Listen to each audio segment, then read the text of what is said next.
warahmatullahi wabarakatuh. Perkenalkan, nama saya Fahri Fadilah, saya berasal dari Kalimantan Timur dengan NIM D100250197 dari kelas I.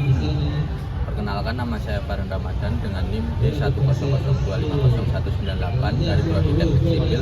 Saya berasal dari Klaten, dari kelas I. Perkenalkan, saya Yudhani Diasita dengan NIM D100250199 dari Prodi Teknik Sipil kelas I. Perkenalkan, nama saya Habib Yudhan Akbar Jamaidar dengan Prodi D100250200 dari Prodi Teknik Sipil kelas I.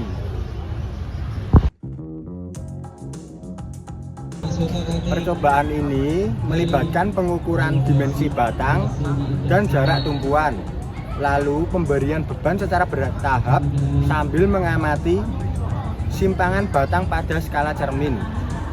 Hasilnya digunakan untuk menghitung modulus elastisitas dan memahami hubungan antara beban, pelengkungan, dan sifat material batang.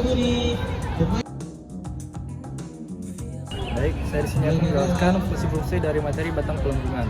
Nomor 1 yaitu memahami sifat elastisitas bahan. Untuk mengetahui bagaimana bahan mengalami deformasi ketika diberi beban serta batas elastisnya. Nomor 2 yaitu menentukan modulus elastisitas.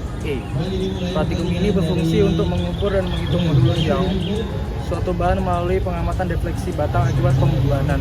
Yang ketiga, mengaplikasikan teori momen inersia penampang untuk melihat pengaruh bentuk penumpang batang terhadap usaha defleksi atau pelenturan. Dan yang keempat, mengumpulkan teori dan eksperimen, uji persamaan teoritis seperti hubungan defleksi dengan panjang, gaya, dan momen inersia dengan hasil pengukuran di laboratorium. Itulah itu saja untuk fungsi dari praktikum batang pelengkungan. Jadi batang di sini bukan tumbuhan, melainkan benda uji dari logam atau kayu yang diberi beban. Ciri-ciri pelengkungan batang dalam praktik fisika dasar. Yang pertama, terjadi deformasi, perubahan bentuk. Batang yang awalnya lurus menjadi melengkung ketika diberi beban. Yang kedua, sifat elastis.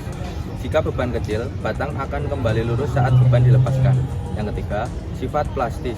Jika beban melebihi batas elastis, batang tetap melengkung permanen meskipun beban dilepaskan. Yang keempat, pergeseran serat bahan. Sisi atas batang mengalami tekanan, sedangkan sisi bawah mengalami tarikan. Yang kelima, garis netral, yaitu bagian tengah batang yang tidak mengalami tarikan maupun tekanan. Yang keenam, besar lengkungan bergantung pada beban, panjang batang, dan sifat bahan. Hasil dan pembahasan. Data yang terkumpul dari penambahan dan pengurangan beban digunakan untuk menghitung nilai modulus elastisitas batang. Perbandingan hasil pengamatan antara batang yang berbeda dapat memberikan hipotesis seperti modulus elastisitas besi lebih besar daripada kuningan karena besi lebih kaku.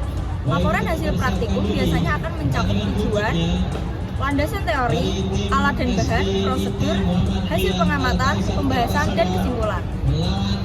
Sekian dari kami kelompok 41 praktikum fisika dasar. Assalamualaikum warahmatullahi wabarakatuh.